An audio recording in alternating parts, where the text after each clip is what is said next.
ओम नमः शिवाय। जय श्री कृष्णा। राधे राधे। नमस्कार प्रिय भक्तजनों, स्वागत है आप सभी का आपके अपने चैनल खुशी ज्ञान सागर में। प्रिय श्रोतागण, आज आषाढ़ मास के शुक्ल पक्ष की त्रयोदशी तिथि है और आज आषाढ़ मास का आखिरी प्रदोष व्रत है। आज गुरुवार होने के कारण इस प्रदोष व्रत को गुरु प्रदोष व्रत कहा जाएगा।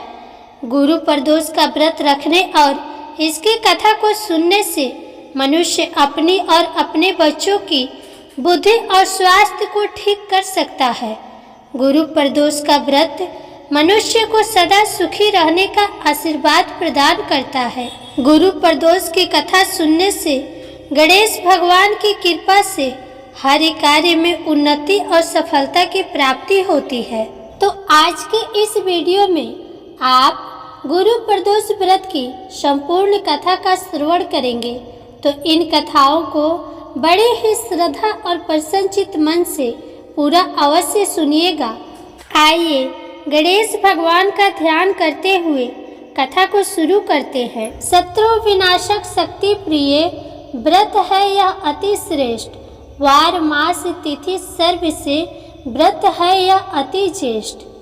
एक बार इंद्र और वृत्तासुर की सेना में घनघोर युद्ध हुआ।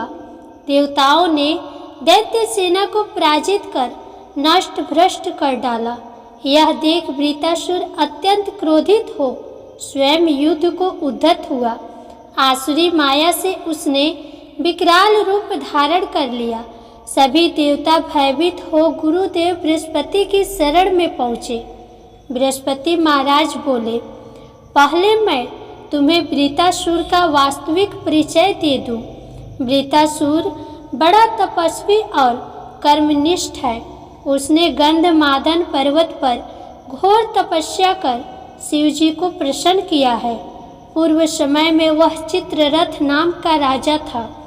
एक बार वह अपने विमान से कैलाश पर्वत चला गया। वहां शिव जी के वाम अंग में माता पार्वती को विराजमान देख वह उपहास पूर्वक बोला, हे प्रभु, मोह माया में फंसे होने के कारण हम स्त्रियों के वशीभूत रहते हैं, किंतु देवलोक में ऐसा दृष्टिगोचर नहीं हुआ है कि स्त्री आलिंगनबद्ध हो सभा में बैठे।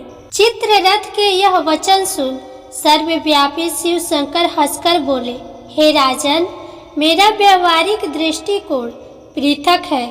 मैंने मृत्युदाता कालकूट महाविष का पान किया है, फिर भी तुम साधारण जन की भांति मेरा उपहास उड़ाते हो। माता पार्वती क्रोधित हो चित्ररथ से संबोधित हुई, अरे दुष्ट, तूने सर्वव्यापी महेश्वर के साथ ही मेरा भी उपहास उड़ाया है। अतएव मैं तुझे वह शिक्षा दूंगी कि फिर तू ऐसे संतों के उपहास का दुस्साहस नहीं करेगा। मैं तुझे श्राप देती हूँ कि तू पृथ्वी पर राक्षस योनि को प्राप्त हो। जगदम्बा भवानी के अभिशाप से चित्ररथ राक्षस योनि को प्राप्त हो। तत्वाष्टा नामक ऋषि के श्रेष्ठ तप से उत्पन्न हो वृत्तासुर बना। गुरुदेव बृहस्पति आगे बोले, वृत्तासुर बाल्यकाल से ही शिव भक्त रहा है, अतः हे इंद्र, तुम बृहस्पति प्रदोष व्रत कर शंकर भगवान को प्रसन्न करो। देवराज ने गुरुदेव की आज्ञा का पालन कर बृहस्पति प्रदोष व्रत किया। गुरु प्रदोष व्रत के प्रताप से इंद्र ने शीघ्र ही वृत्तासुर पर विजय प्राप्त कर ली और देवलोक में शांति छा गई। बोलो उमापति शंकर भगवान की जय। ओम नमः शिवाय। आइए गुरु प्रदोष की दूसरी और बहुत ही सुंदर कथा को सुनते हैं। इस कथा को सुनने से ही प्रदोष का व्रत पूर्ण माना जाता है। इस कथा को सुनने से मनुष्य बहुत धनवान बनता है और व्यक्ति की सभी बाधाएं दूर हो जाती है। तो बड़े प्रसन्नचित्त मन से इस कथा को सुनिएगा और मन ही मन भगवान शिव और माता पार्वती का ध्यान अवश्य करते रहिएगा। पूर्व काल में पुत्रवती ब्राह्मणी थी। उसके 2 पुत्र थे। वह ब्राह्मणी बहुत निर्धन थी। देवयोग से उसे एक दिन महर्षि सांडिल्य के दर्शन हुए। महर्षि के मुख से प्रदोष व्रत की महिमा सुनकर उस ब्राह्मणी ने ऋषि से पूजन की विधि पूछी। उसकी श्रद्धा और आग्रह से ऋषि ने उस ब्राह्मणी को शिव पूजन का उपयुक्त विधान बतलाया और उस ब्राह्मणी से कहा, तुम अपने दोनों पुत्रों से शिव की पूजा कराओ। इस व्रत के प्रभाव से तुम्हें 1 वर्ष के पश्चात पूर्ण सिद्धि प्राप्त होगी। उस ब्राह्मणी ने महर्षि सांडिल्य के वचन सुनकर उन बालकों सहित नतमस्तक होकर मुनि के चरणों में प्रणाम किया और बोली, हे ब्राह्मण, आज मैं आपके दर्शन से धन्य हो गई हूँ। मेरे ये दोनों कुमार आपके सेवक हैं, आप मेरा उद्धार कीजिए। उस ब्राह्मणी को शरणागत जानकर मुनि ने मधुर वचनों द्वारा दोनों कुमारों को शिव जी की आराधना की विधि बतलाई। तदंतर वे दोनों बालक और ब्राह्मणी मुनि को प्रणाम कर शिव मंदिर में चले गए। उस दिन से वे दोनों बालक मुनि के कथन अनुसार नियम पूर्वक प्रदोष काल में शिव जी की पूजा करने लगे। पूजा करते हुए उन दोनों को 4 महीने बीत गए। एक दिन राजसूत की अनुपस्थिति में शुचिव्रत स्नान करने नदी के किनारे चला गया और वहां जल कीड़ा करने लगा। संजोग से उसी समय उसे नदी की दरार में चमकता हुआ धन का बड़ा सा कलश दिखाई दिया। उस धन पूरित कलश को देखकर शुचिव्रत बहुत प्रसन्न हुआ। उस कलश को वह सिर पर रखकर घर ले आया। कलश को भूमि पर रखकर वह अपनी माता से बोला, हे माता, शिव जी की महिमा तो देखो।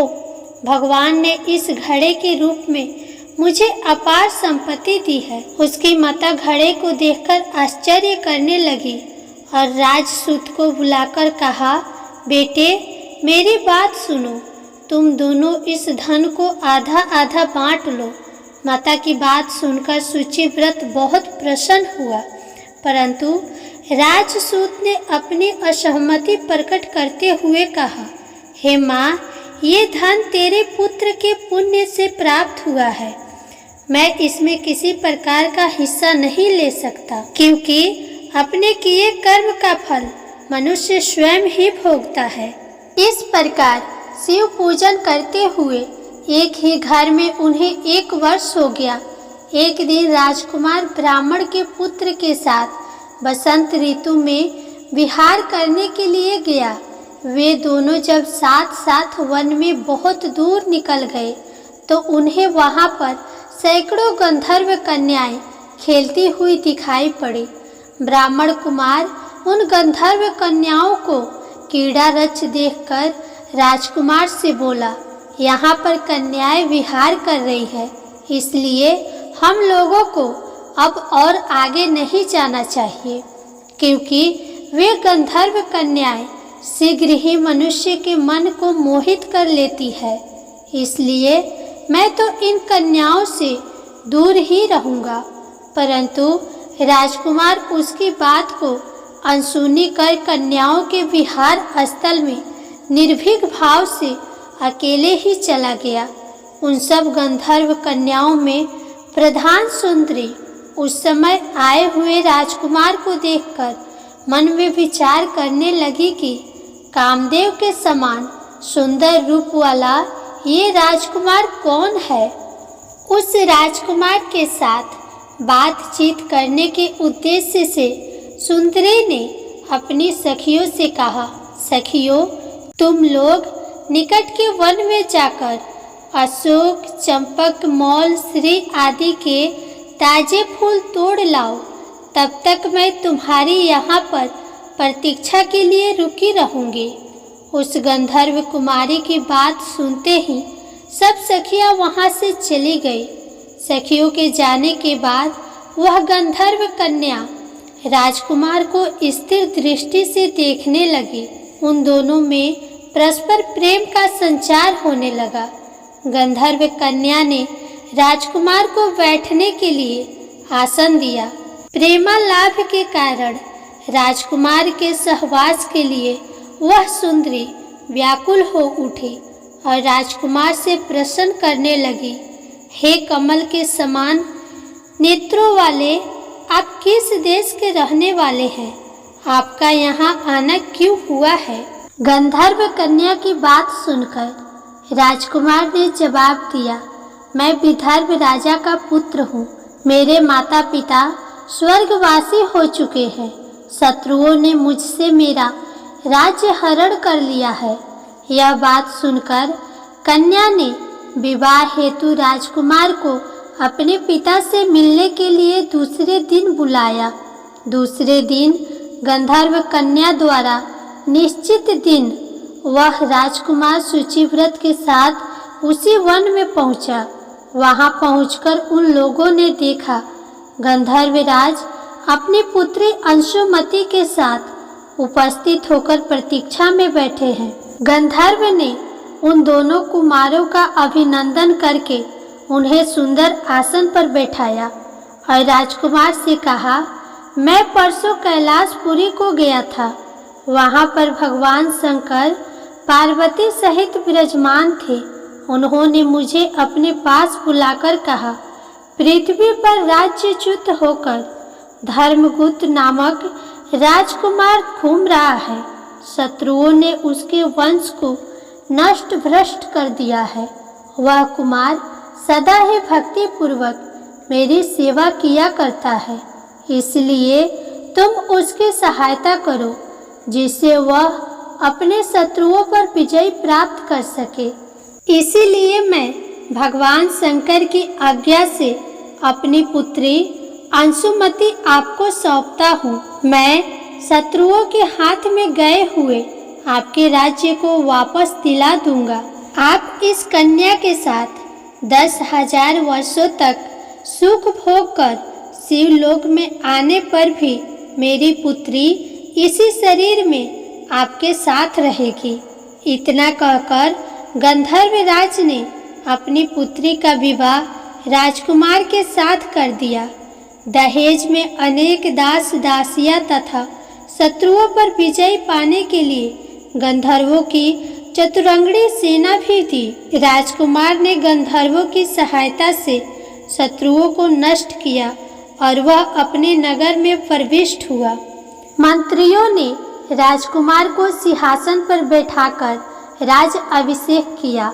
अब वह राजकुमार राज सुख भोगने लगा। जिस दरिद्र ब्राह्मणी ने उसका पालन पोषण किया था उसे ही राजमाता के पद पर आसीन किया गया। वह शुचिव्रत ही उसका छोटा भाई बना। इस प्रकार प्रदोष व्रत में शिव पूजन के प्रभाव से वह राजकुमार दुर्लभ पद को प्राप्त हुआ। जो मनुष्य प्रदोष काल में अथवा नित्य ही इस कथा को श्रवण करता है वह निश्चय ही सभी कष्टों से मुक्त हो जाता है और अंत में वह परम पद का अधिकारी बनता है। प्रेम से बोलिए शंकर पार्वती भगवान की जय। अब आइए शंकर भगवान की दूसरी कथा को सुनते हैं। किसी गांव में एक निर्धन ब्राह्मण अपनी पत्नी और पुत्र के साथ रहता था। ब्राह्मण को गांव में जो भिक्षा मिलती उसी से वह अपने परिवार का भरण पोषण करता था। एक दिन ब्राह्मणी अपने पति से बोली, मुझे अपनी कोई चिंता नहीं है स्वामी, मैं आपके साथ भूखी प्यासी रहकर भी अपना जीवन व्यतीत कर सकती हूँ, लेकिन मुझे अपने बेटे की भूख प्यास नहीं देखी जाती। ब्राह्मण बोला, मैं तुम्हारी भावनाओं को समझता हूँ प्रिय, लेकिन भाग्य के लेख को विधाता भी नहीं बदल सकता। हमारे भाग्य में निर्धन रहना ही लिखा है। ब्राह्मणी बोली, भाग्य के भरोसे बैठे रहना मूर्खता के सिवा कुछ नहीं है। अगर इंसान कोशिश करे तो वह कर्म करके अपने भाग्य को बदल सकता है। आप कहीं परदेश में जाइए, मुझे विश्वास है कि आप वहाँ अच्छी आय करेंगे, हमारा भाग्य बदल जाएगा। ब्राह्मण बोला, तुम्हारी बात तर्क संगत है प्रिय, मगर मुझे भिक्षा मांगने और पंडिताई के सिवा कोई काम नहीं आता। ब्राह्मणी बोली, हमारे गांव में आपकी पंडिताई की कोई कदर नहीं है। किसी दूसरे गांव या नगर में आपकी पंडिताई चल निकले तो हमारे बुरे दिन फिर जाएंगे। अपनी पत्नी की सलाह मानकर ब्राह्मण दूसरे नगर में पहुंचा। उसका दुर्भाग्य उस पर घात लगाए बैठे था। नगर में उसे कोई टके सिर पूछने वाला भी नहीं मिला। हालातों को देखते हुए वह सोचने लगा कि इस नगर से उसका गांव ही अच्छा है।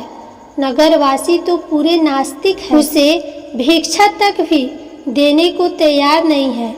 यह सोचकर वह थक हार कर अपने गांव लौट आया और पहले की भांति पंडिताई करके और भिक्षा मांगकर अपना गुजारा करने लगा।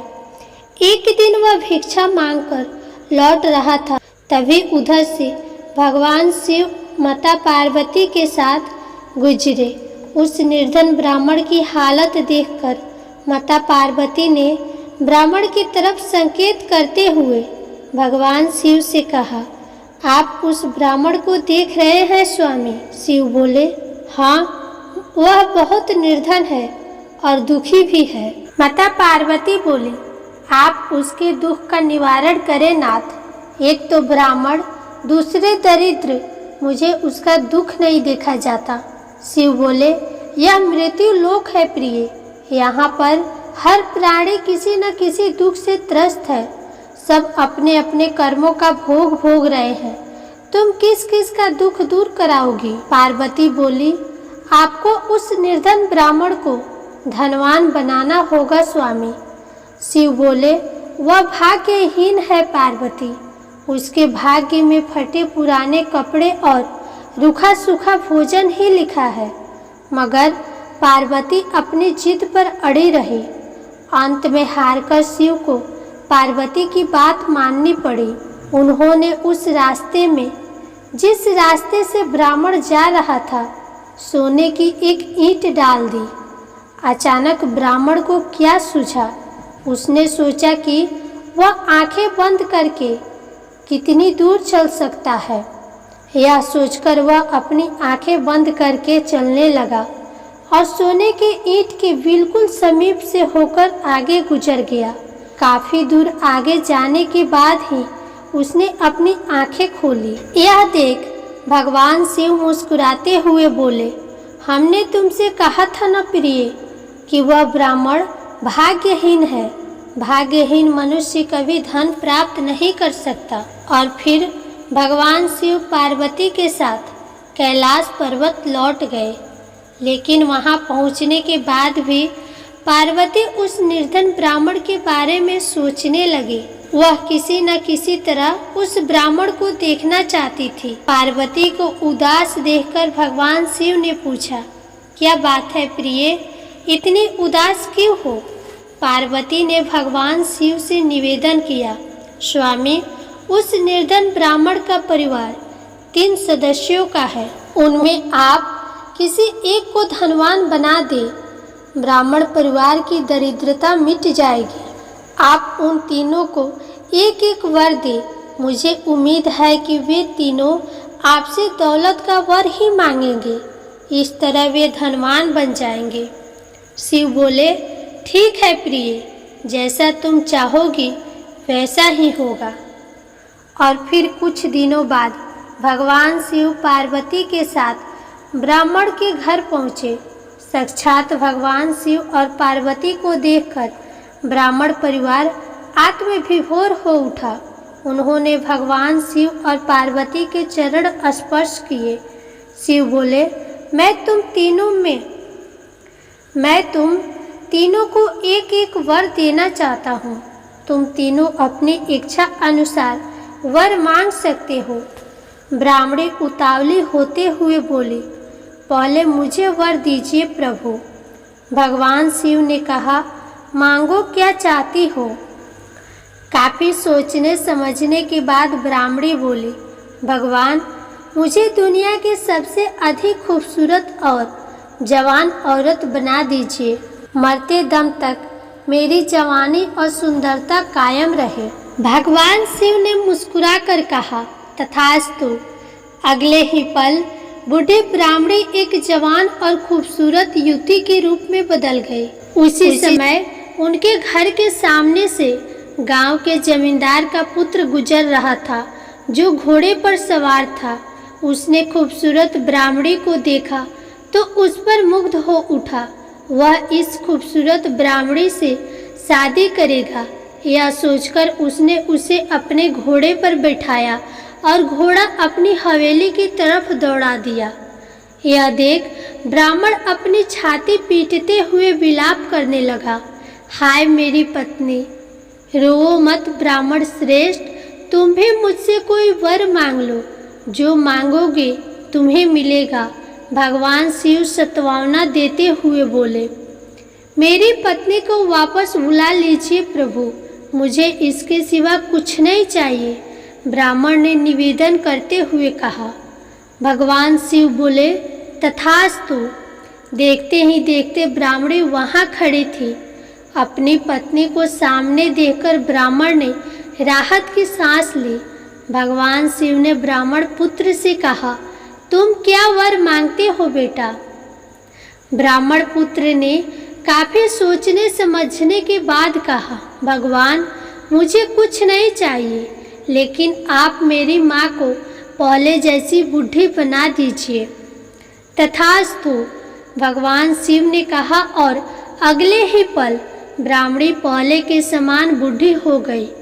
ब्राह्मण परिवार की मूर्खता पर पार्वती ने अपना माथा पीट लिया। सोचने लगी कि तीनों ही वास्तव में ही भाग्यहीन है। विधि ने उनके भाग्य में जो लिख दिया है उसे देवी देवता भी नहीं मिटा सकते।